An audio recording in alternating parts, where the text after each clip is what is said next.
Seorang oknum kades nonaktif di Brebes, Jawa Tengah ditangkap polisi di tempat persembunyiannya di daerah Banyumas, Jawa Tengah usai kabur selama 2 tahun.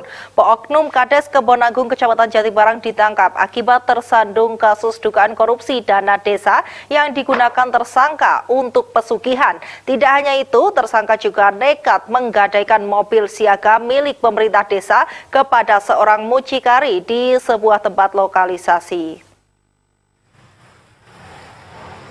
Inilah saat tim unit Tipikor Polres Brebes, Jawa Tengah meringkus oknum kades Kebon Agung nonaktif Kecamatan Jatibarang Saifuddin di tempat persembunyiannya di daerah Banyumas.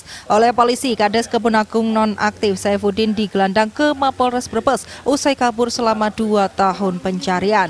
Polisi menetapkan Saifuddin sebagai tersangka setelah diduga menggelapkan dana desa yang salah satunya digunakan untuk pesugihan dengan cara menanam saham di sebuah yayasan yang ada di wilayah Banyumas, di mana uang 1 juta rupiah diserahkan maka akan cair hingga mencapai 1 miliar rupiah.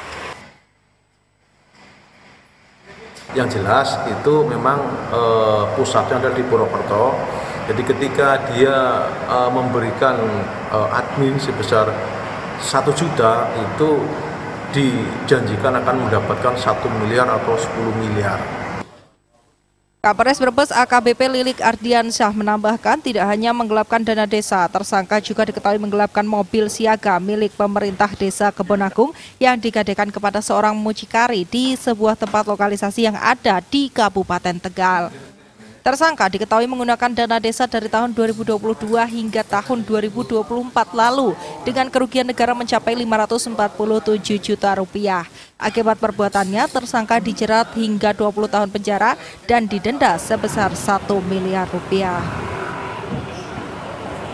Jadi ada satu mobil siaga desa yang digadaikan kepada seseorang di lokalisasi sebesar 47 juta.